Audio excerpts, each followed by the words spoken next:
Hello, my name's James Cridland. I'm the radio futurologist and I write a newsletter. It's at james.crid.land for you to get for yourself, unless, of course, you get this podcast and then you get me reading it to you instead. And this week I talked about Switzerland, because Switzerland will be the next country to turn off FM in favour of DAB+ and online. And there's a campaign going on to save FM. It's by 76-year-old Roger Shavinsky, who's the CEO of Radio 1 and maybe the SCO. No, he wouldn't be the SEO, would he? Because that would be search engine optimization. Anyway, he's the CEO, he's the boss of Radio 1. And what's Radio 1? Well, it's a radio station based in Zurich.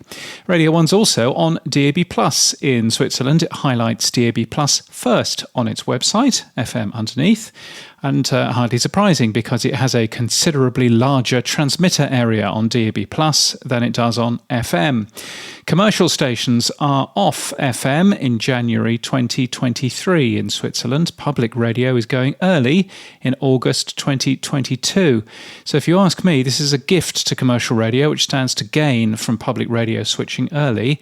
And it's a gift to Radio 1 because it saves them money on FM transmission and gains them a higher potential audience. But to turn off FM is, quote, an incomprehensible decision, end quote. I mean, I'm quoting Google Translate, but you know what I mean. And would be, quote, a fatal mistake, end quote, says the campaign, which leans on data to make its point. And I like it when people lean on data to make their point, because it's always interesting seeing what data they lean on.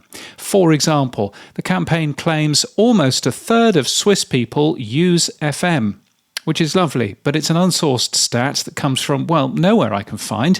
The Swiss government says actually 27% of all radio listening is to FM, but only 12% of people use it.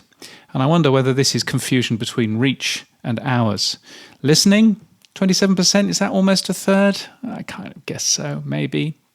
Anyway, it then moves on to say 58% of cars in Switzerland don't have DAB+ in them, and that's a figure that the government agrees with. Yes, 58% of cars in Switzerland don't have DAB+ in them, but 100% of all new cars do. Well, it's 99% at the moment, but it's the law in the EU, which Switzerland isn't part of, but very few people are going to specifically make cars without DAB+ just for the Swiss market. So the point is that that'll change very rapidly. Actual usage in car, though, is already higher for DAB+ than it is for FM. 47% for DAB+, 45% for FM. So already it's kind of saying that DAB+ is beginning to be more popular in car than FM. The third and fourth argument is that new radios are expensive, and why throw perfectly good radios away? A new DAB+ radio for your car costs more than 1,000 francs, it says. 1,000 francs is 1,100 US dollars, or 795 quid. 1,000 francs, that's expensive for a brand new DAB+ radio for your car, isn't it? So it's a good job that that figure is, well, it's not entirely correct. In reality, the pure highway DAB car adapter, which can just slot into your car and away you go, costs 99 francs. That's $110 or 79 quid. It doesn't include any fitting, which you also need to do, but even so, not really 1,000 francs. Now, I'm all for 76-year-olds leading a campaign against change. I'm 50. There's plenty of change that I don't like either in the world right now. But it does strike me that this campaign is rather too late. The Swiss listening public have already, by and large, made their minds up that the future is going to be digital. In Australia, SCA have announced 10 new DAB+ music stations on Listener, which is really confusing. Listener is an online radio streaming app, but they've announced 10 new DAB+ music stations on it. Now, it turns out that the stations are DAB+ if you're in Hobart in Tasmania. Who is? Not that many people. But on Listener, they're just music stations delivered to the app, so it's an odd choice of words to see them described as a DAB+ music station. There is, though, a significant change in the US, as radio juggernaut iHeartRadio has done a deal to add their 850 radio stations to TuneIn. I think that back in the mists of time, Clear Channel, which iHeartRadio used to be called, of course, pulled all of their streams from TuneIn. Their thinking at the time was that they wanted you to listen to them on their own app instead. Clear Channel's app, of course, was called iHeartRadio. And now iHeartRadio will also be selling advertising for TuneIn as well, using Triton Digital's ad tech. I think this is the right move, making your radio stations available wherever you can, and actually seeing if you can earn some money for TuneIn as well. That kind of makes sense. If you're listening to this, though, in the UK, you'll still not be able to listen to iHeartRadio stations in the UK, though. TuneIn doesn't list overseas radio stations in the UK after a court case, and you can thank, I think, Sony and Warner for that. And BBC Sounds have released their stats for quarter 2 21. The app was released outside the UK in September of last year. And of note, total plays for radio and podcasts and music fell slightly from 342 million to 335. On-demand radio and podcasts have also dropped. Global podcast downloads have also dropped. And the top 5 podcasts consumed on the BBC Sounds app are almost entirely different to the more traditional BBC shows in the top 5 podcasts consumed on other platforms. So the top 3 in the BBC Sounds app are Newscast, That Peter Crouch podcast, and Obsessed With.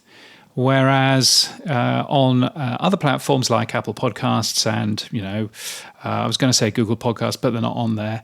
But, all Pocket Casts and all of the other places where they are, then the top 3 is the Global News Podcast from the BBC World Service, the documentary from the BBC World Service, and In Our Time from BBC Radio 4 with Melvyn Bragg.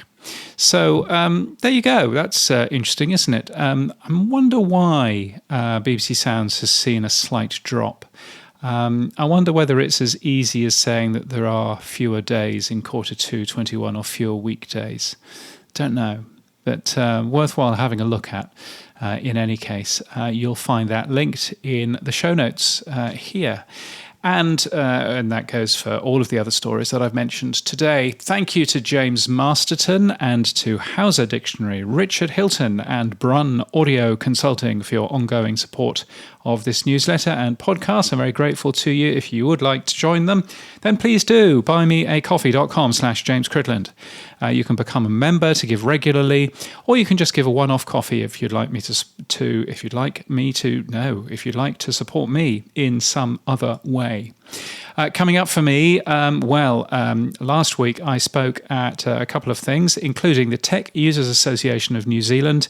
I talked about the future of radio in the age of the internet. You'll find a YouTube link where you can watch that again, if you like, alongside James Butcher from NZME. The session is uploaded on YouTube and linked from our show notes and our newsletter today. On Thursday, the 4th of November, I'm speaking at the OAB, the Ontario Association of Broadcasters, on the future of radio. Who'd have thought it? And by next year, I aim to speak at rather more places than just my home office. To that end, yesterday I gave my professional website a revamp. You'll find that at james.cridland.net.